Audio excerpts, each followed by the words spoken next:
ഇന്ന് നമ്മളെ കിച്ചണിൽ റെഡിയാക്കുന്നത് അടിപൊളി വാഴക്കൂമ്പ് തോരനാണ്. അപ്പോൾ ഈ കർക്കിടകത്തിലൊക്കെ നമ്മൾ നല്ല ഭക്ഷണങ്ങൾ കഴിച്ച് നമ്മൾ ശരീരമൊക്കെ പുഷ്ടിപ്പെടുത്താൻ നോക്കുന്ന ടൈമും കൂടിയാണല്ലോ. അപ്പോൾ ഇതൊന്ന് പരീക്ഷിച്ച് നോക്കട്ടോ.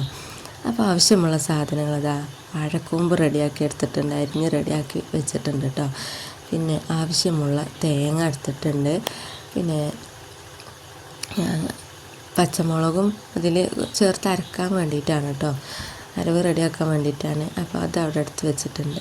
പിന്നെ അതൊരു മെയിൻ ഇൻഗ്രീഡിയൻ്റ് ഒരു സാധനം ഞാൻ ചേർക്കുന്നുണ്ട് കേട്ടോ, എഗ്ഗാണ്. അപ്പോൾ അതും ചേർക്കുന്നുണ്ട്. അതുകൊണ്ട് കുട്ടികൾക്കൊക്കെ നല്ല ഇഷ്ടമാവും കേട്ടോ. പിന്നെ കുറച്ച് മഞ്ഞൾപ്പൊടി എടുത്തിട്ടുണ്ട്. അപ്പോൾ നമുക്കത് റെഡിയാക്കി എടുക്കാം.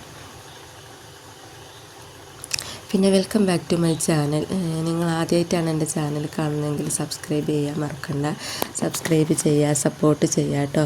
പിന്നെ ലൈക്കും മറക്കണ്ട കേട്ടോ. പിന്നെ കമൻറ്റ് എന്തായാലും ചെയ്യണേ. പിന്നെ അപ്പം നമുക്ക് തേങ്ങ ഒക്കെ അമ്മീമ അരച്ചെടുക്കാം കേട്ടോ. അമ്മീമ അരക്കുമ്പോൾ ഒരു നെസ്റ്റാൾജിക് ഫീലാണല്ലോ, അതുകൊണ്ടാട്ടോ അമ്മീമൊക്കെ അരക്കണത്. പിന്നെ കുറച്ച് തേങ്ങ ഉള്ളായിരുന്നു. അപ്പോൾ നല്ലപോലെ അരയും ചെയ്യരുത് കേട്ടോ, ഒന്ന് ചതഞ്ഞ് കിട്ടിയാൽ മതി. അപ്പോൾ അത് അങ്ങനെ അരച്ചെടുത്തിട്ടുണ്ട്. അപ്പം നമുക്ക് അത് വേറെ മാറ്റി വെക്കാം കേട്ടോ.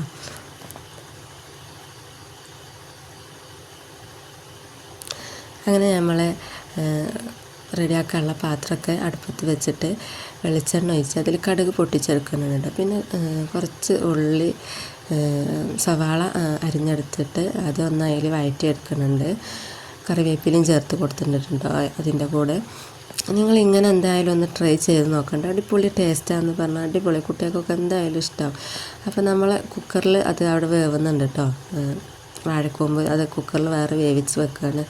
അപ്പോൾ ഒരു 5-6 വിസിൽ വരെ ഞാനത് വെയിറ്റ് ചെയ്തിട്ടുണ്ട് കേട്ടോ. അങ്ങനെ ഇതിലേക്ക് മഞ്ഞൾപ്പൊടിയും ആ തേങ്ങ അതിൽ ചേർത്ത് അത് നല്ലപോലെ വറുത്തെടുക്കുക. അതിന് ശേഷം മഞ്ഞൾപ്പൊടിയും തേങ്ങ വറവായ ശേഷം കേട്ടോ, അത്യാവശ്യം വറവാവണം.